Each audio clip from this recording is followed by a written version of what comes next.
Rabu bertemu 5, publik mulai menagih aksi nyata keberlanjutan pangan masa depan tahun 2030. Halo kerabat, terima kasih sudah berkenan bergabung dan selamat datang kerabat yang sudah berjumlah 1239 ini. Oh iya, kerabat kalau misalkan tidak keburu membaca artikel-artikel di sini kan bisa disimak di YouTube Center for Study Indonesian Food and Anthropology ya. Tapi kan beberapa episode pertemuan gitu yang udah diunggah. Nah, ini memudahkan saja bahwa mau membaca, mau mendengar, ya sama saja. Ini untuk memudahkan kerabat yang tunanetra juga ya. Nah, agak sore nih menyajikan artikel ini, karena soalnya kami mau menyajikan lesson learn atau pelajaran dari beberapa suku dan negara berkembang lain tentang cara bertahan hidup dari sektor pangan. Namun rasanya ada yang lebih urgensi atau penting banget. Publik perlu membaca arah peta jalan tentang pembangunan berkelanjutan ini ya, terlebih negara ini nih mau dibawa kemana sebenarnya, atau hanya wacana belaka sebagai beautifikasi mengisi aksi-aksi nyata skala kecil, namun dilaporkan sebagai keberhasilan nasional. Nah, cobalah kerabat sesekali membacanya. Tentu kertas kerja ini sudah dapat diakses ya, jadi kerabat bisa langsung ke artikel eh, Temu Kompasiana Kerabat Antropolog Pangan, dibaca artikel yang bertemu 5 ini ya, atau Rabu bertemu 5, di bawahnya ada tautan akses terbuka ya. Ini bertaut ke sdgsbapenas.go.id ya. Di situ sudah bisa dibaca ya oleh publik. Nah, kami sudah membacanya dengan fokus pada sektor pangan, pertanian, hutan, gizi, dan desa. Namun fokus utamanya pangan saja karena menyangkut dari hulu ke hilir. Hingga akhirnya akan tertelan oleh perut-perut masyarakat Indonesia. Lihatlah kerabat, hal-hal yang menyangkut pangan. Negara ini ya dalam wacananya sangat sederhana sekali dan tidak ada yang menggemaskan gimana gitu ya. Menggemaskan gimana maksudnya? Ya, misalnya yang kami tunggu itu sembako pokok di bawah harga tidak biasa, harusnya bisa tembus nih 5.000 aja per kilo ya, serempak itu diupayakan. Kan mantap gitu. Oke lah, satu komoditas saja, beras deh. Di mana semua kondisi dan wilayah kan sudah berasnisasi. Belum lagi program Kementerian Pertanian itu kan cetak sawah pula ya. Sanggupkah beras serempak jadi Rp5.000 per kilogramnya? Ngefek nanti ke harga nasi kapau, nasi padang, nasi rames, nasi liwet, nasi kotak, banyak ya nasi-nasi lainnya. Sama nggak usah khawatir kan, karena santai aja gitu, toh beras murah itu 3 kali prit ya, tukang parkir tuh dari 3 motor kalau misalkan 2.000-an ya udah 6.000 bisa deh 5.000 beli beras. Udah terbeli 1 kilogram ya, kalau harganya goceng sekilo. Nah, itu kebijakan yang menggembirakan. Melihat pemberitaan sektor pangan setelah mengkaji kenaikan PPN 12%, bukannya makin gembira, malah pening. Karena walaupun pangan harian nggak jadi dipajakin, tapi kalau ada kata premium tuh sepremium apa? Nah, bener-bener deh ini para stakeholder ya, pada suka belanja langsung nggak sih sebagai rakyat gitu ya. Kata-kata beras premium, buah premium, ikan premium, ya apa-apa premium itu nggak semua levelnya premium juga pada kenyataannya. Kadang produsen itu biasanya menambahkan kata premium biar laku juga, biar ada kenaikan harga jual, dan biar menarik perhatian calon pembeli. Makanya pas melihat kok pangan premium itu dipajaki 12% saja, sudah menandakan, oh pemerintah sedang melakukan seleksi kelas-kelas sosial rupanya, di mana hal ini akan menjadi masalah baru ya. Masyarakat itu bisa tersinggung nanti, gara-gara beli beras, biasa ya, yang bukan beras premium, nanti dijulidin tetangga, "Ih sobat miskin ya nggak beli beras premium." Nah efek seperti ini nih pemerintah nggak paham banget bakalan jadi konflik kelas sosial nantinya, hanya dari persepsi pola pembelian pangan. Ini kategorinya masih komoditas pangan ya, bukan barang mewah, kebutuhan primer. Jadi kalau misalkan primer itu kan kebutuhan harian, rutin, darurat, dan harus disegerakan karena bencana nyatanya udah langsung pasti. Yaitu, pertama, jika pangan terjangkau, maka kerawanan pangan akan melanda. Yang kedua, jika pangan langka, walau bisa diakses, ya bencana kelaparan akan memuncak. Ya oke lah, kelaparan dalam kedaruratan gitu ya, atau secara darurat nih. Yang dikhawatirkan adanya penjarahan dari berbagai kelompok masyarakat itu bagaimana? Atau pemerintah itu sudah menyiapkan mitigasi baku hantam anarkis ini ya? Ayolah kalau begitu. Titik kumpul penjarahan pangan ada di mana saja kalau begitu ya? Miris nantinya, miris dan ironis sekali. Nanti dipandang negara tetangga misalnya Malaysia ya, "Kenapa kalian war-war macam tuh?" Jawabannya nanti apa? Lapar misalnya. Ah, memalukan sekali nanti kalau diliput. Ya ampun, cuma rebutan kopi saset, susu kotak, beras 5 kiloan, sama mie instan berbagai rasa. Oh iya, sama kotak salad dingin gitu kalau misalkan di minimarket ya. Aduh, reputasi negara agraris yang penuh deforestasi alias hutan botak makin anjlok. Fenomena tersebut, jika sampai terjadi di Indonesia dalam waktu dekat dalam antropologi pangan, didefinisikan sebagai materialisme budaya. Antropolog yang populer dalam pembahasan ini adalah Marvin Harris.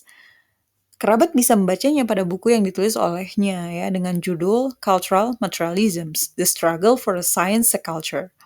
Buku ini menjelaskan bagaimana kebutuhan material atau materi seperti makanan, tempat tinggal, dan teknologi itu membentuk masyarakat dan budaya.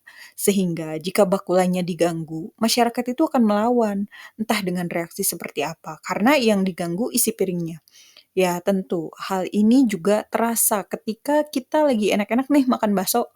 Ada orang lewat, ngasal ya, dan random tiba-tiba ngambil baksonya. Bahkan mangkoknya diambil juga. Itu orang waras kah begitu?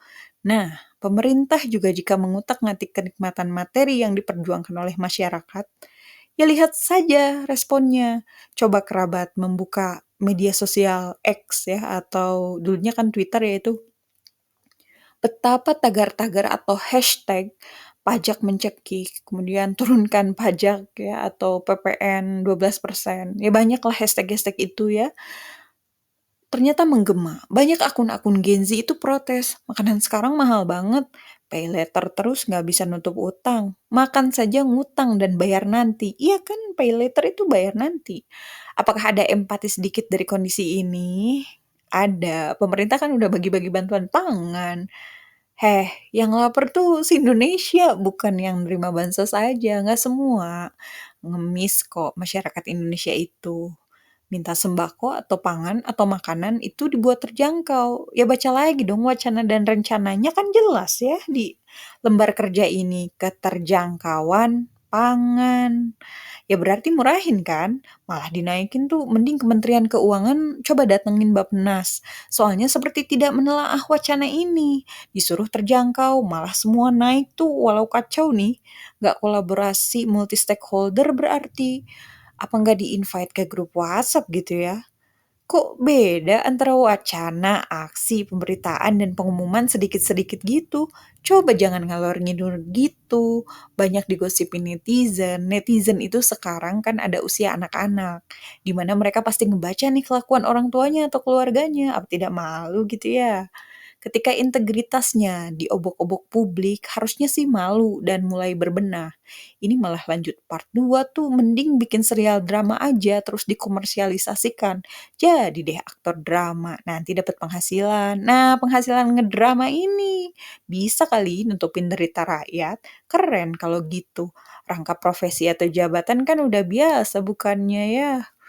Respon publik yang sudah berani nyindir-nyindir kinerja pemerintah yang tidak memuaskan rakyat adalah efek dari collective frustrations atau frustasi kolektif publik. Karena publik itu mulai kritis, di mana publik sudah bisa menggunakan critical consciousness, artinya kesadaran kritis untuk mengevaluasi secara serentak dan kompak karena merasakan efeknya bersama-sama dari berbagai kepentingan, nggak cuma tentang si miskin si kaya, tentang keberlanjutan hidup juga seluruh bangsa Indonesia. Bayangkan, sudah tahap seluruh bangsa Indonesia, artinya pemerintah itu harus cepat merespon sebelum gejolak publik menjadi liar. Antisipasi agar tidak terjadi penjarahan pangan. Yang ngeri lah sisi kemanusiaan kalau publik lapar ya kembali menjadi anti homo sapiens. Dan ini disebut dengan anomi. Anomi dalam sosiologi, antropologi atau antropologi sosial, keadaan di mana norma dan nilai sosial itu runtuh dan saatnya terjadi apa, kembalinya manusia menjadi buas gitu ya, seperti binatang gitu. Karena apa? Lapar. Nah, frustasi kolektif tadi atau collective frustrations adalah frustasi bersama ya, akibat ketidakpuasan kolektif. terhadap sistem atau kebijakan yang sedang mengancam keberlanjutan hidup, terlebih kebutuhan primer dan sekunder. Hal ini kerabat akan mempelajari lebih mendalam pada antropologi politik dan antropologi kebijakan, di mana banyak studi kasusnya, terlebih di sektor pertanian, pangan, dan industri, di mana masyarakat itu memang geram dengan keputusan pemerintah. Nah, kesadaran kritis atau critical consciousness itu memahami ketidakadilan struktural dan beraksi untuk perubahan lebih baik yang dilakukan oleh seseorang atau masyarakat. Ya, konsep ini kan digaungkan ya oleh seorang pemikir sosial dari Brazil. Namanya adalah Paulo Freire. Nah, publik itu mulai menagih aksi nyata keberlanjutan pangan masa depan di tahun 2030. Nah, artikel ini ditulis pada tanggal 18 Desember 2024, jadi beberapa hari saja sudah masuk 2025. Berarti tinggal 5 tahun lagi ya, mana persiapan pangan masa depan itu, kan 2030 nih bentar lagi. Seperti apa bayangan pangan masa depan itu ya? Tahun 2024 saja sudah ugal-ugalan. Bagaimana proyeksi tahun 2030? Tahun 2030 akan terbentuk jika di tahun 2024 sampai 2025 bisa aman teratasi masalah pangan ini.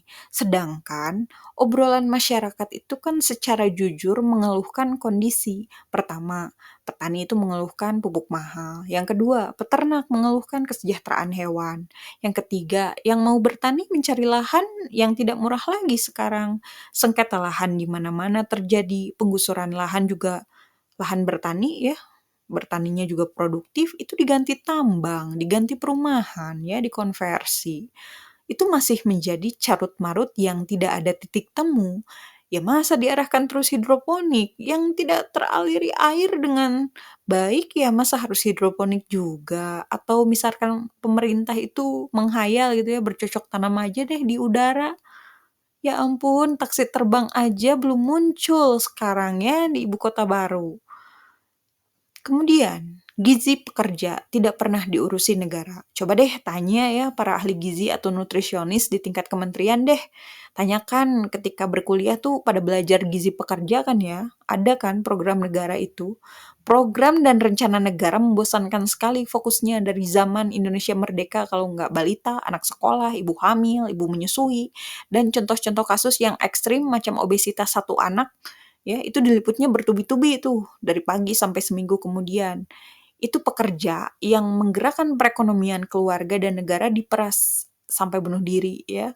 Saking bingung tuh mau membiayai berbagai tanggung jawab pakai apa lagi. Pikiran, batin, tenaga, dan harapan itu sudah tergadai oleh waktu.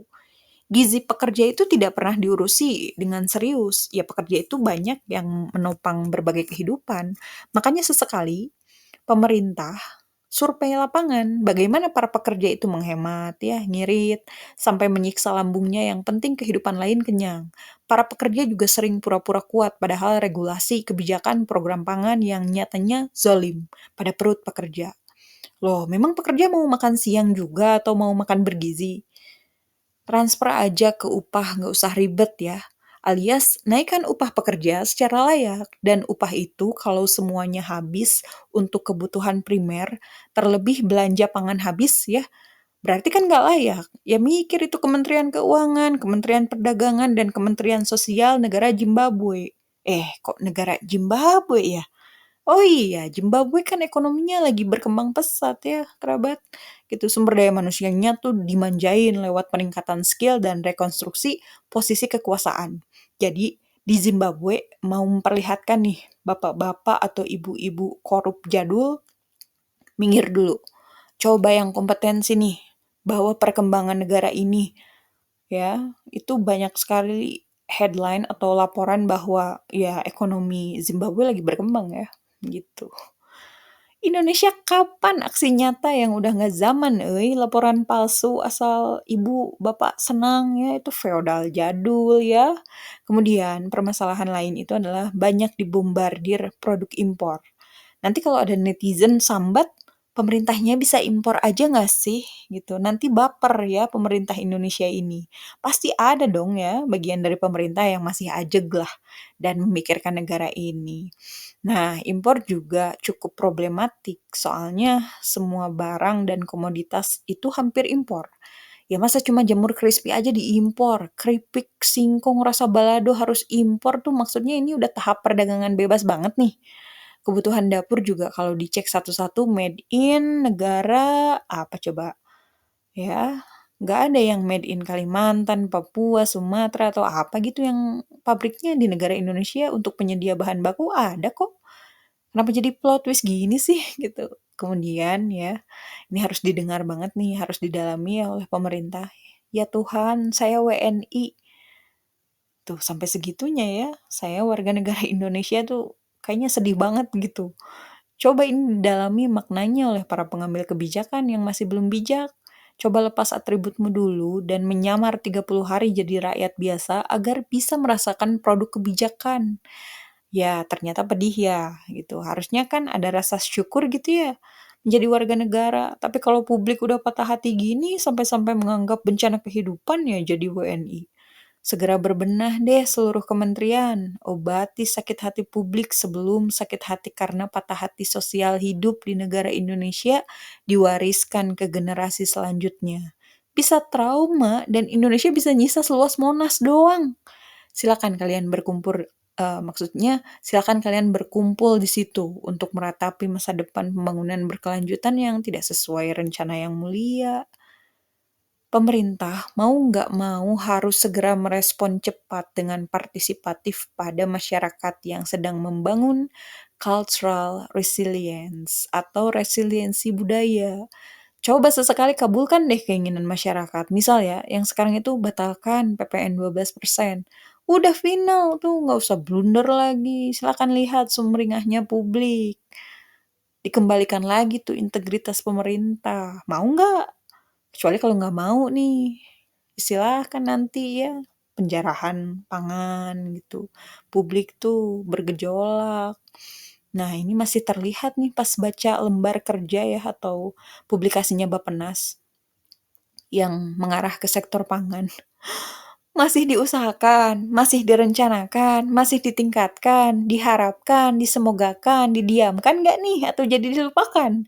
Setelah membaca kertas kerjanya dari Bappenas ini, silakan kerabat amati bagaimana kondisi sebenarnya dari kata-kata yang menyangkut sektor pangan ya, bahkan sampai isi piring kerabat saat ini. Bisa dibaca di artikelnya ya. Di situ kan ada maaf, ada fortifikasi pangan, ada ekologi sosial pangan, ada cadangan pangan, keterjangkauan pangan, konsumsi pangan, apalagi nih, program pangan, tata kelola pangan, ekonomi global pangan. Keren ya pilar pemanfaatan pangan, tapi mana buktinya?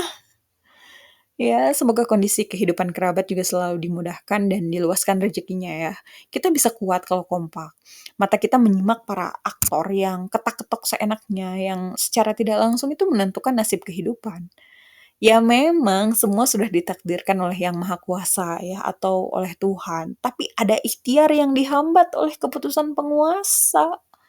Demikian, hatur nuhun. Sampai jumpa kembali bersama saya, Repa Kustipia dari Center for Study Indonesian Food and Anthropology.